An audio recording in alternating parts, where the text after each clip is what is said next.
Rain battered the windows of the old farmhouse with relentless fury. The wind howled like a wounded animal through the broken gaps in the wooden walls, and the trees outside swayed like towering specters. Lucian Ward sat hunched at the kitchen table, staring at a fading photograph clutched in his trembling hands. The light from a single flickering bulb overhead swung with every gust, casting wild shadows that danced across the peeling wallpaper. The smell of mildew and cold rot clung to everything. His face was pale, sunken with sleepless nights, his eyes locked on the smiling face of Marla Vex, the woman he had buried just 2 weeks ago. He hadn't meant to come back here, not to the place where they used to dream of building their future, but grief has strange gravity. After the accident that took Marla's life, Lucian had drifted here like wreckage. The farmhouse had once been her family's property, abandoned long ago, surrounded by acres of silent woods. He told himself he was here to pack things up, to sell it, to say goodbye. But really, he couldn't bear the idea of leaving what little was left of her behind. Every creak in the floor reminded him of her laugh. Every breeze that passed through a broken window whispered her name. Thunder cracked overhead, shaking the very frame of the house. Lucian jumped slightly, but didn't move from his place at the table. The room was dim, lit only by the overhead bulb and the occasional flash of lightning. Dust floated lazily in the air like ash. Behind him, on the far wall, hung an old rotary phone. One Marla had always joked about replacing, but never did. It hadn't worked in years. The phone line had been severed long before either of them ever lived here. Still, it remained bolted to the wall like a dead relic, the receiver hanging slightly crooked. Lucian took another long look at the photo, running a thumb along the edges. Marla had been smiling in it, her hand in his, her eyes full of life. It didn't feel real that she was gone. Sometimes, in those in-between moments, just before sleep, just after waking, he still forgot.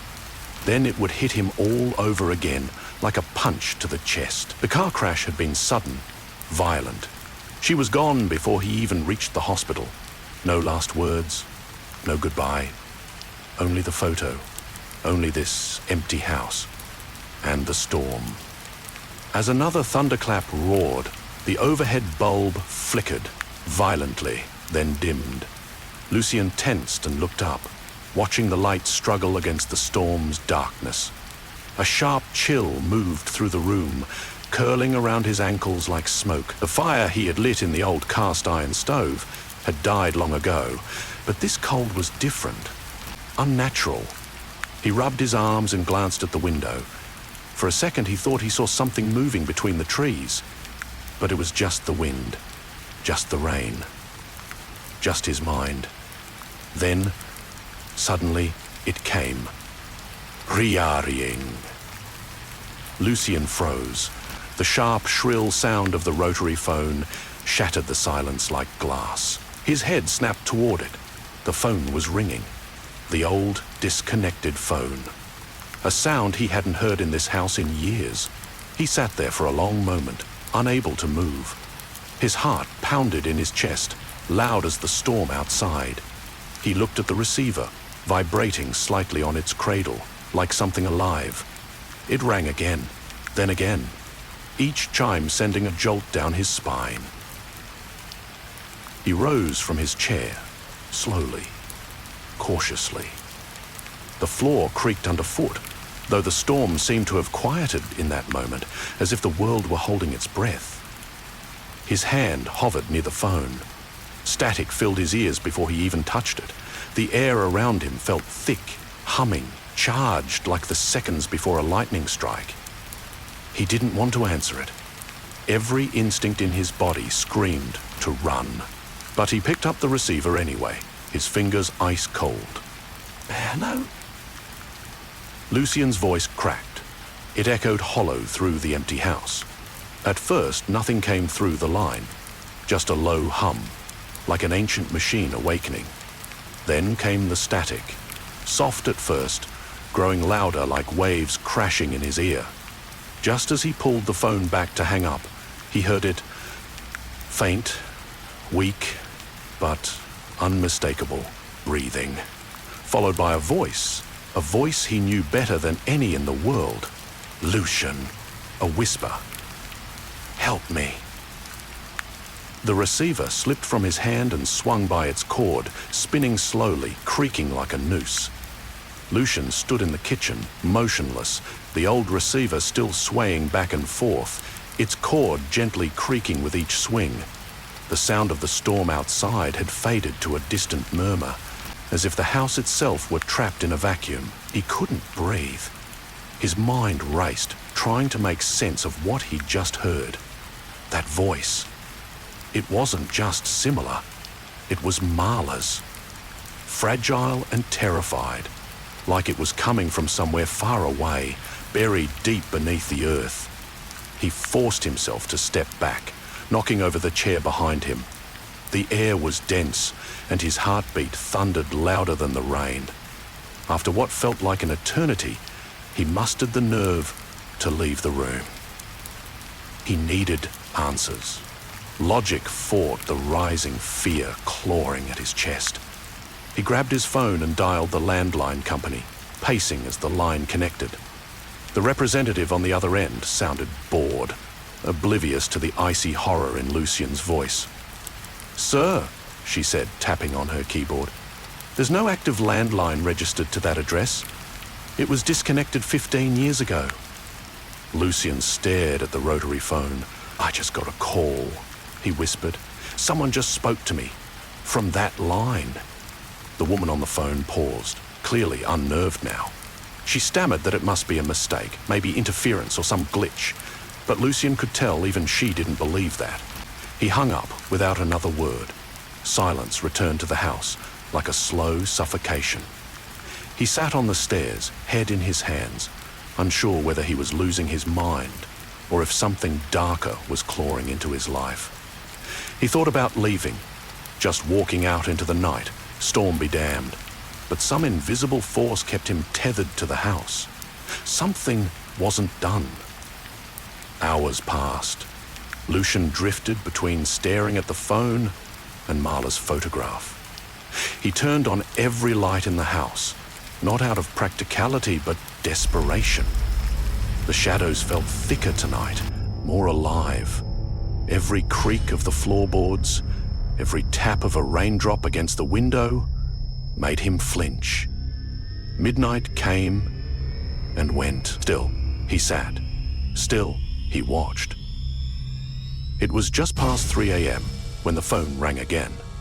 Lucian's skin prickled with icy dread.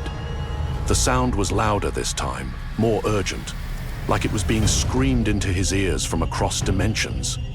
His hand trembled as he picked it up. "Marla?" he whispered. There was a sharp crackle, like someone adjusting a broken microphone.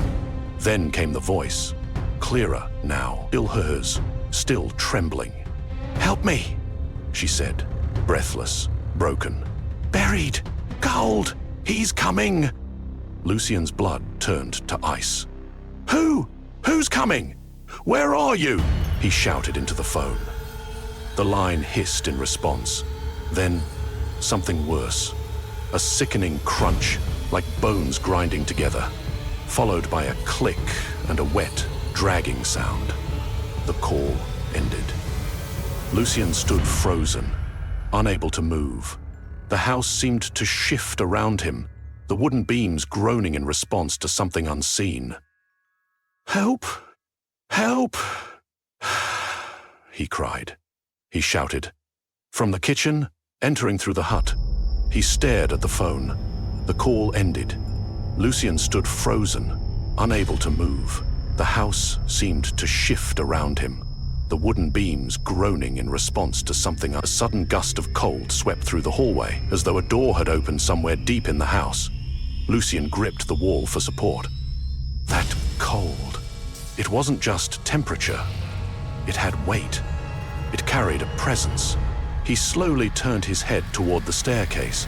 Something creaked above. Heavy, slow, deliberate. the sound of footsteps. He backed away toward the kitchen, eyes wide, breath coming in sharp gasps. He no longer felt alone. Something was moving upstairs. Lucian reached for the flashlight in the drawer and flicked it on. The beam shook with his trembling hands. "Marla?" he called softly, as if her ghost might answer from the stairwell. He inched closer to the bottom step. The wooden stairs groaned like they remembered pain.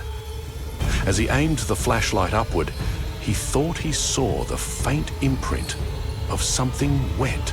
Footprints smeared across the upper floor, but the darkness at the top was thick, swallowing the light before it could reach. The rotary phone rang again from behind him, but this time it rang only once. He turned quickly, heart pounding. The silence that followed was even worse than the ring. He stepped back into the kitchen, eyes fixed on the receiver. It didn't move. The house was utterly still again, the air pressing down like a weight. He didn't dare pick up the phone this time.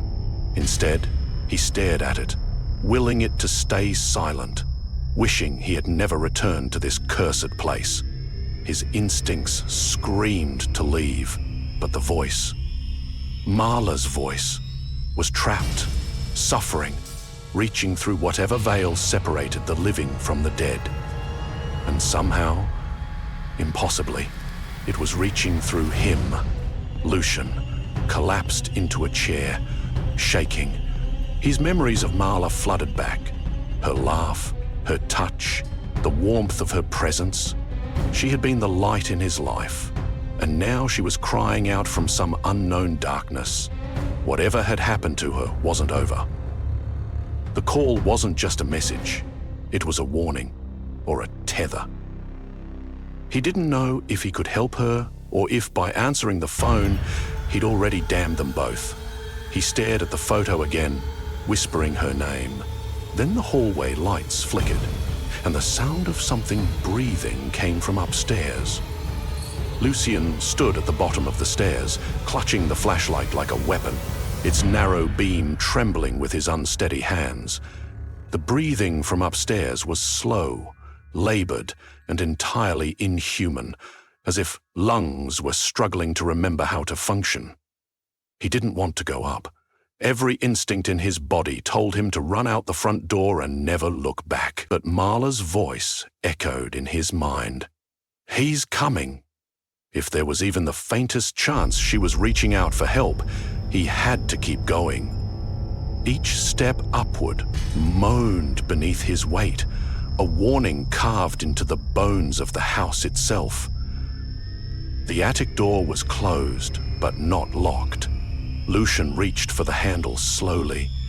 It felt unnaturally cold, like metal left outside in winter, even though it was wooden.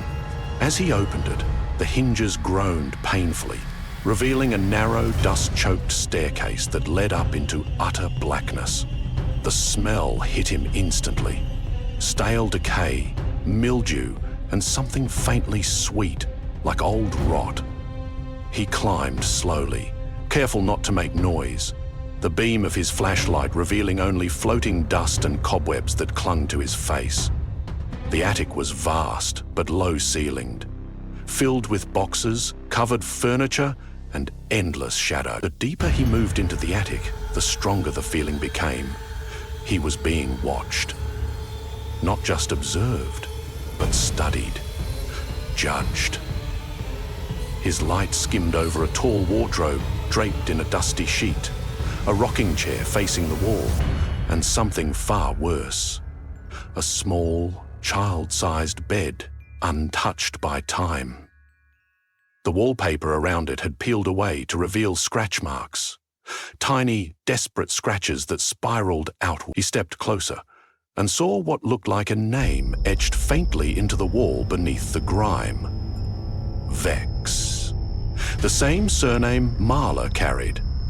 A chill traced down his spine, like fingers brushing the back of his neck. Lucian turned toward a wall where the flashlight revealed odd bulges behind the paneling, like something had been stuffed inside. His breath came short as he ran his hand along it. The wood felt warped and swollen. He noticed one panel was loose, barely held in place by rusted nails. He grabbed a crowbar from the nearby toolshed box and slowly prized the panel away. The wood cracked and splintered with every tug until it finally gave way, crashing to the floor. Behind it lay a hidden compartment, cloaked in shadow, and something inside made the air instantly colder. He aimed his light into the space and recoiled. Nestled inside the hidden cavity was an old wooden box, blackened with age. Carved into the lid were crude symbols, worn away with time. And sitting atop it, connected by a coiled, tangled wire, was a rotary phone, identical to the one downstairs. Lucian stared at it, unable to breathe. This one looked even older, its surface covered in dust and grime. But as he watched, he saw the receiver tremble slightly without touching it, without any external force. It twitched, like something underneath was breathing through it. He stepped closer, his heart thudding painfully. The phone wasn't connected to anything. No cable leading out of the box, no sign of power. And yet, as he knelt beside it, he could hear a low hum, like the purring of an unseen machine, vibrating through the air.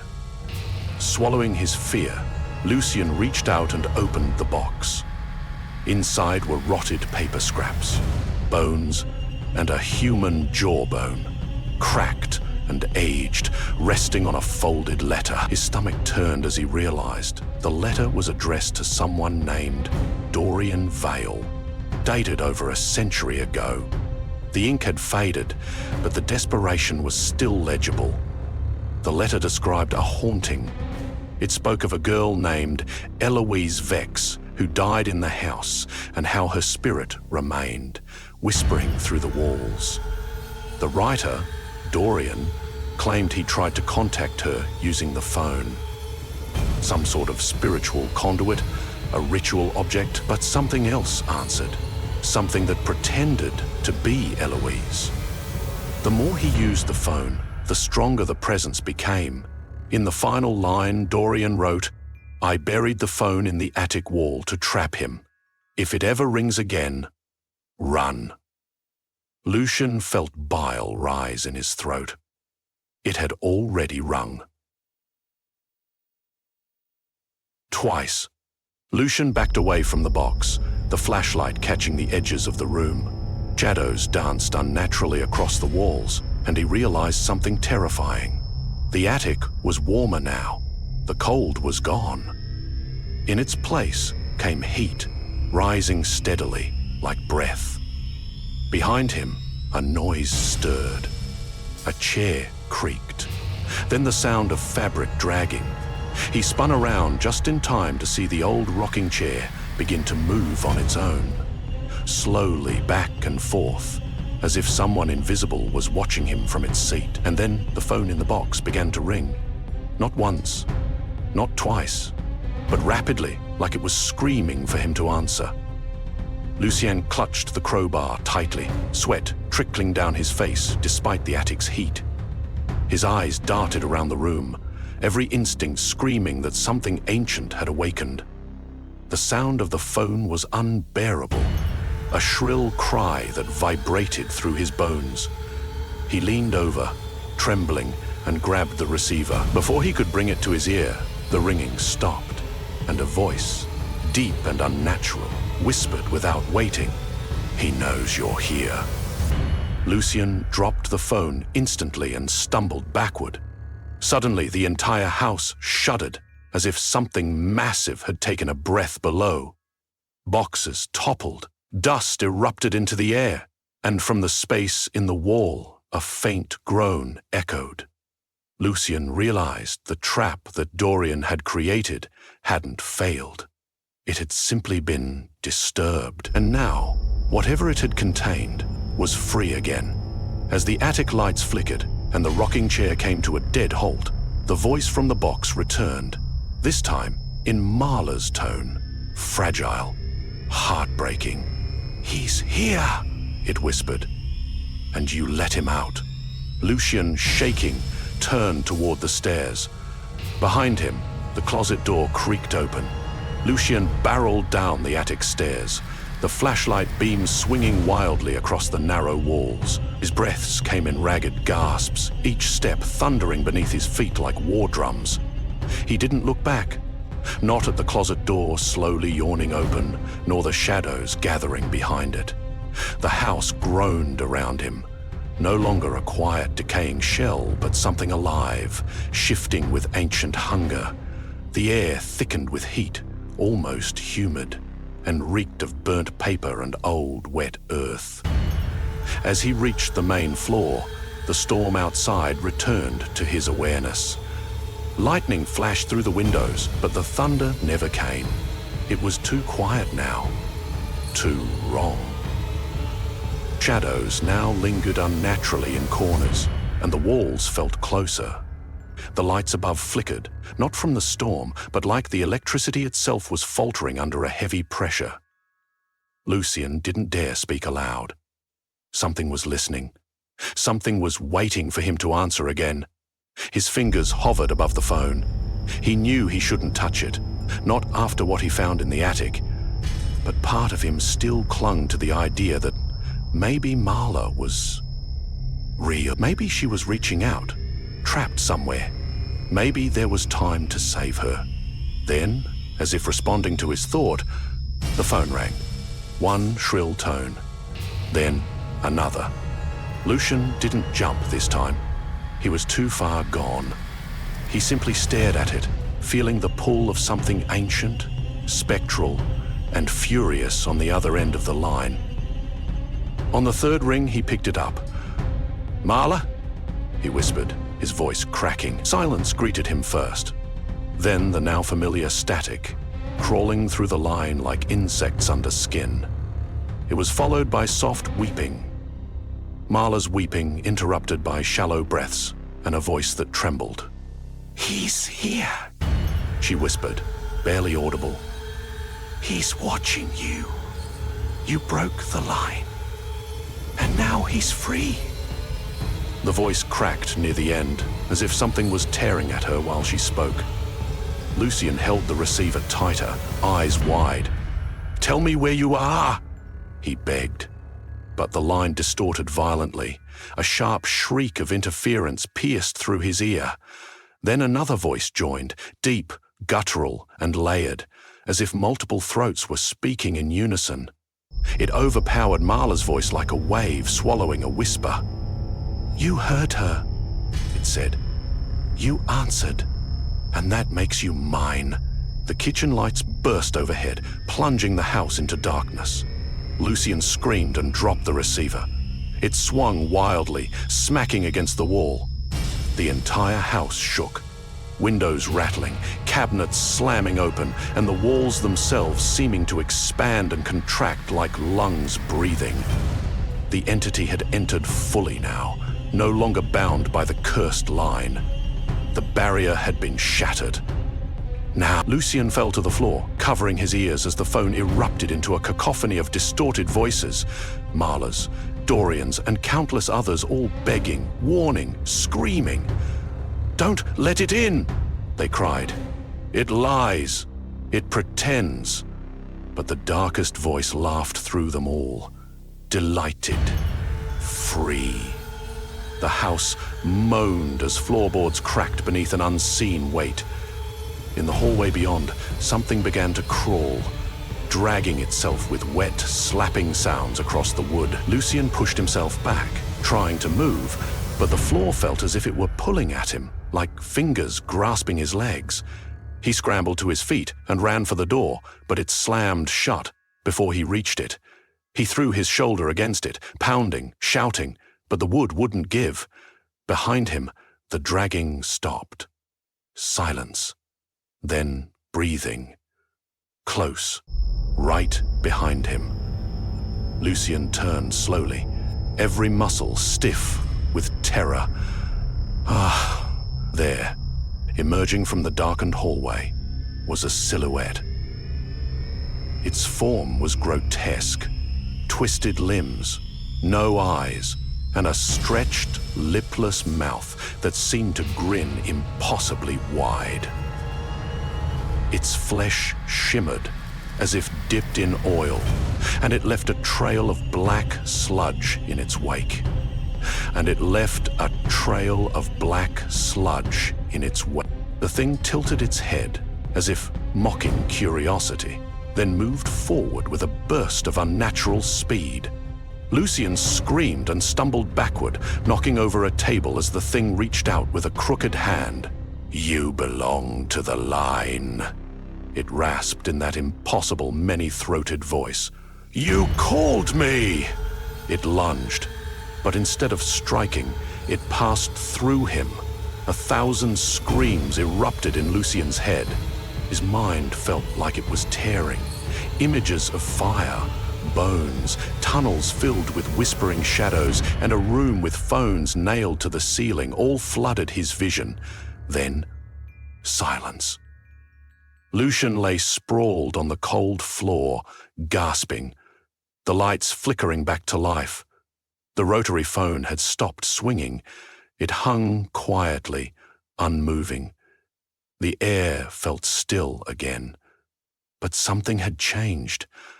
Inside him, around him, the house was no longer resisting the presence. It had accepted it. Lucian sat up slowly, blood dripping from his nose, ears ringing. He looked down at his hands. They were covered in black residue, the same that oozed from the creature. And then, the phone rang again. One single, soft ring, but this time, Lucian smiled and answered. Morning arrived with a pale, grey light filtering through the storm-clouded sky. The trees stood still outside the farmhouse, dripping with last night's rain. Birds were silent, and not a single breeze stirred the leaves. The house sat quiet too, unnaturally so. No sign remained of the chaos that had erupted hours earlier. The windows, though cracked and dust-covered, were intact. The doors hung still.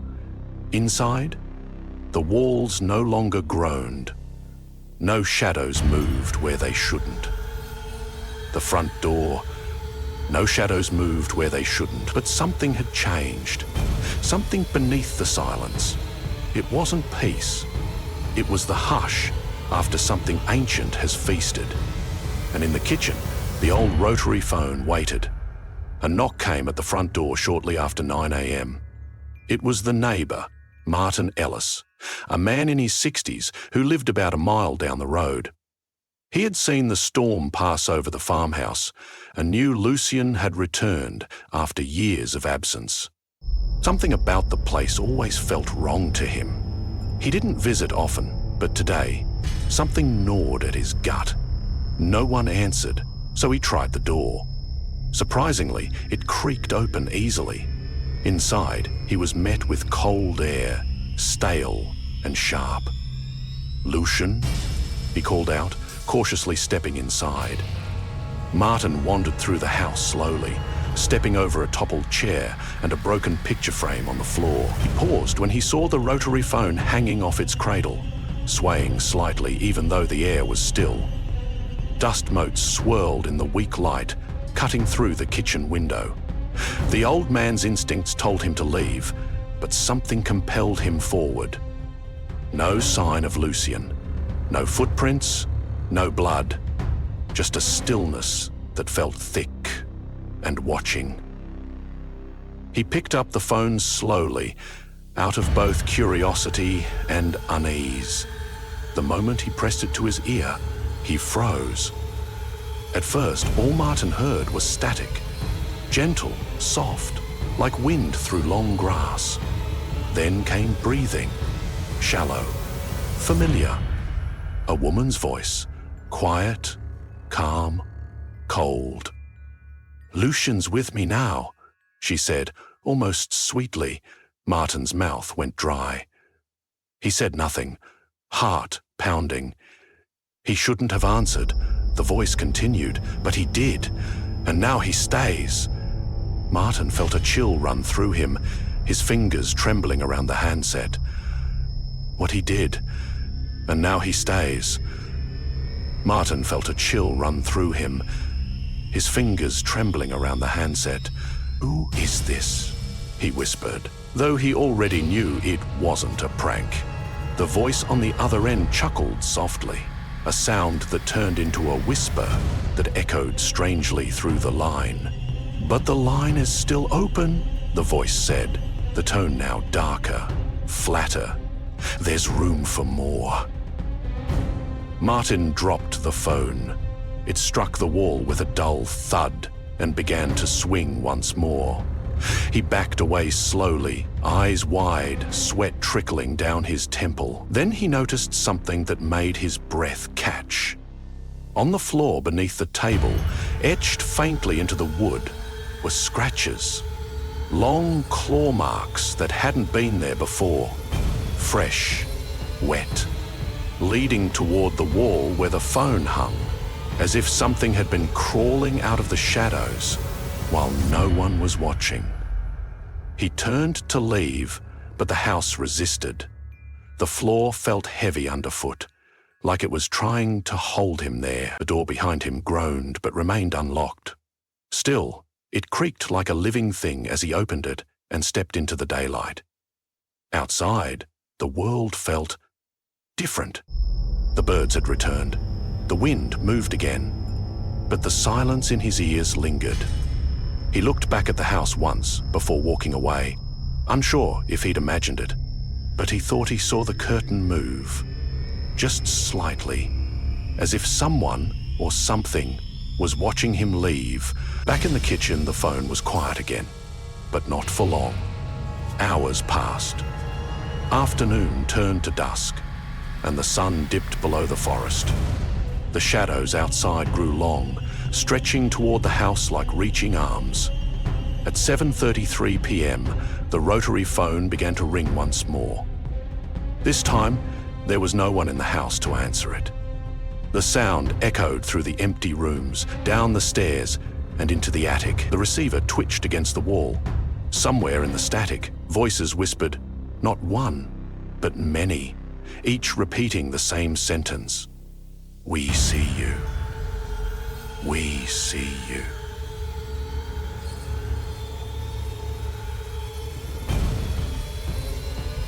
A rhythm, soft and steady, like a heartbeat. Something was awake again. Something new had joined the chorus of the lost, and beneath the attic floorboards, black sludge oozed slowly from the seams, spreading, searching, like a signal reaching out across invisible lines, looking for the next answer. The house wasn't haunted anymore. It was connected. That night, the phone rang again. But not in the farmhouse. It rang in another home, miles away. A teenage girl named Eliza picked it up, thinking it was an old toy from her grandmother's attic. "Hello?" she said casually. Silence. Then breathing. Then Marla's voice. "Help me." Eliza blinked. "Who is this?" she asked, confused. Marla's voice repeated. "He's here. He's watching. You answered." The girl hesitated, laughed nervously. "Okay, weird prank." But it was too late. The line was open. The static had already begun. And in the background of that call, Lucian's voice whispered, "Welcome."